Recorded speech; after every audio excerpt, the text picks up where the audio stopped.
नमस्ते पाटील, कुठं असता तुम्ही आता?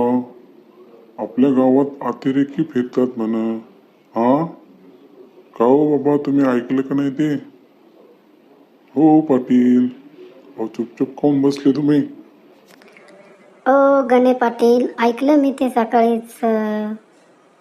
गावात एक माणूस बोलत होता, टकले लोक असतात ते, त्या लोकांपासून सावध राहा म्हणून. तुम्ही सावध राहा बरं.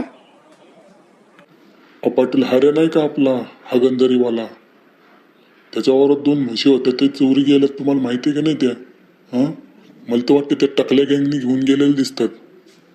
हो, भेटला होता हऱ्या मला हागंदारीवाला. त्याच्याच वावरात बसलो होतो ना मी हागायला. सांगत होता तो सकाळी मला की पाटील 2 म्हशी गेल्या म्हणून चोरून.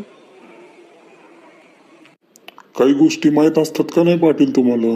आता एक नवीन मूवी यायला लागली, लक्ष्मीकांत बेर्डे कार्टून मूवी. बघणार आहे का नाही तुम्ही? हो हो हो हो, ऐकलं होतं मी मूवी निघणार आहे म्हणून. तो माणूस आपलाच आहे मूवी काढणारा. माहित आहे का नाही तुम्हाला? हो, माहिती आहे ना मला. तो आपला गजानन वाकोडे नाही का, तो मूवी काढणार आहे ती कार्टून मूवी. हो, मी बी सांगितलं गावातल्या लोकांकडं सगळ्यांना, आपला गजानन वाकोडे की मूवी काढणार आहे म्हणून, कार्टून मूवी. सगळ्यांनी बघायला जायचं बरं आपण.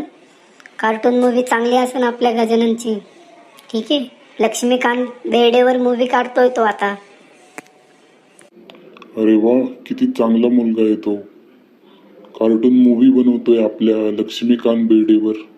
त्या मुलासारखा मुलगा आहे का कोणी? वा, अभिमान वाटतो होता आम्हाला की तो आमच्या गावात जन्माला आला म्हणून. हो, आम्हाला बी अभिमान वाटतो त्याचा. पण हगंदारीवाला हऱ्या बोलत होता मला, गजानन गजानन घेणार आहे म्हणून मला मूवी. हो, आपणही विचारून बघू त्याला, जर